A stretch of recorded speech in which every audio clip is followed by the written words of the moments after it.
Continuando o nosso estudo do Livro dos Espíritos, então vamos fazer uma comparação para que a gente possa fazer um paralelo para as questões de 172 em diante, que fala da encarnação nos diferentes mundos. Então vamos pensar assim, a escola seria um mundo, um planeta, e a turma nessa escola, as turmas seriam as existências. Então, você está estudando numa escola que é um mundo dentro de uma turma que é uma existência. Se você não consegue aprender todo o conteúdo referente àquela turma daquela série, você vai, por obrigação, ter que voltar na mesma série, numa turma que pode ser diferente, né? Porque a turma, na escola você tem várias turmas diferentes da mesma série, então você vai voltar numa turma diferente daquela que você estudou no ano anterior. E você pode, por exemplo, ser transferido para uma outra escola. Pode ser uma escola mais acanhada que a escola que você estudava, ela ter menos recursos, mas você, se está repetindo a série, você vai para a mesma série em que você estava, mesmo numa escola acanhada. Agora, se você progrediu, né, se você foi aprovado, você vai para a série seguinte. Então, você vai para uma outra turma, numa outra série. E isso pode acontecer dentro da mesma escola ou numa outra escola. Ou seja, pode acontecer no mesmo mundo ou num outro mundo.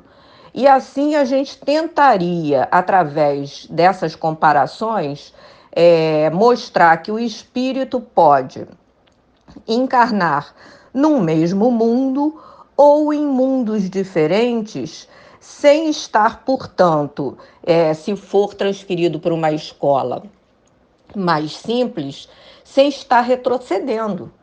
É uma contingência, por alguma razão, ou até por uma missão, ele está numa escola com menos recursos, né? Vamos imaginar aquela família que perdeu a condição de pagar uma escola particular que tinha vários recursos. Aí ele foi agora para uma outra escola com muito menos recursos, mas ele está numa série mais avançada e ele vai cursar aquela série nessa outra escola mais simplesinha.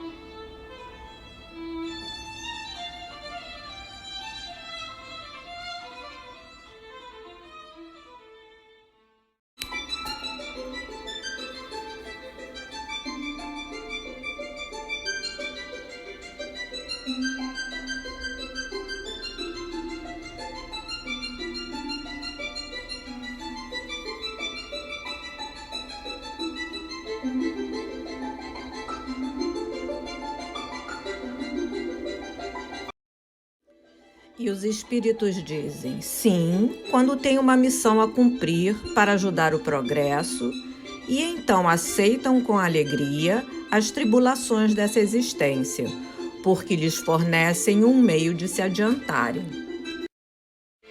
E nessa questão 179, Kardec pergunta se os seres que habitam cada mundo estão todos no mesmo grau de perfeição.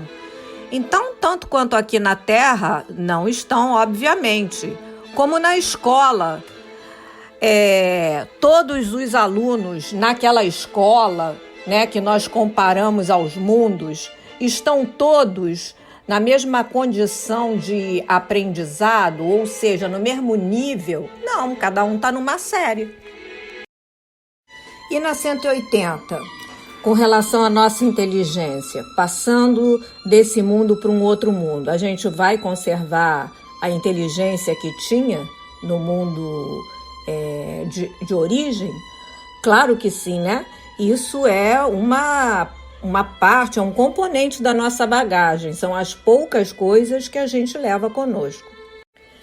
A inteligência nós não perdemos, é uma aquisição do espírito. Agora, é importante também a gente ressaltar que nós podemos renascer num corpo, numa condição que não tenhamos meio de manifestar essa inteligência. E aí não há uma perda, não há um retrocesso. Ele só não está manifestando porque ainda não avançou moralmente o que precisa para fazer bom uso dessa inteligência. Sobre a questão 182, os espíritos dizem que nós ainda não temos uma compreensão a ponto de entendermos e termos essa resposta mais clara e definida, né, à pergunta 182. Mas nós temos como ter uma ideia, porque à medida que o espírito vai se purificando, como o espírito está ligado ao corpo através do perispírito, o corpo que o reveste vai ficando cada vez mais de uma natureza mais etérea, mais espírita. E as paixões animais que nós ainda temos se enfraquecem e o egoísmo, então, vai dando lugar a um sentimento fraternal. Nós vamos deixando aquelas paixões animais, como, por exemplo, ter loucura por comer carne e outras coisas muito ainda ligadas às paixões animais, e um sentimento de fraternidade vai nos envolvendo e nós vamos ver os bichinhos como parceiros nossos. Eu estou me referindo a paixões animais sobre comer carne, que ainda é uma coisa que muitos de nós fazemos, até o Chico fazia, mas não que isso seja o pensamento central de paixões animais. É que paixões animais, citar algumas aqui, é muito desagradável, né? E na 183, Kardec pergunta se quando nós passamos de um mundo ao outro, se o espírito também vai passar por nova infância. Então, os espíritos explicam, né, que a infância é uma fase de transição necessária. E na Terra, quando nós reencarnamos, nós passamos por essa transição até nos tornarmos adultos, vivendo temporariamente num mundo de esquecimento, que é essa transição, que é a infância. Mas a gente também sabe que quanto mais evoluído o planeta, menos tempo de transição a gente requer. A lucidez começa mais cedo e se ganha tempo. Já nos mundos inferiores, às vezes, toda a existência é de transição, devido ao espírito permanecer praticamente dormindo. E esse sono, por vezes, continuar mesmo depois do túmulo. E Miramês, comentando sobre essa questão, ele diz que as variações são enormes. É a vida universal, cheia de cambiantes, de cores, de formas diferentes, compondo um todo harmônico. Quando se reencarna em um mundo feliz, que é quase fluídico, né? Quase pura energia, o tempo ali de transição, né, de fermentação dos valores, ele vai diminuir, porque a gente está quase com o bolo pronto, né? E o espírito, então, aproveita as condições já conquistadas para se engrandecer mais ainda.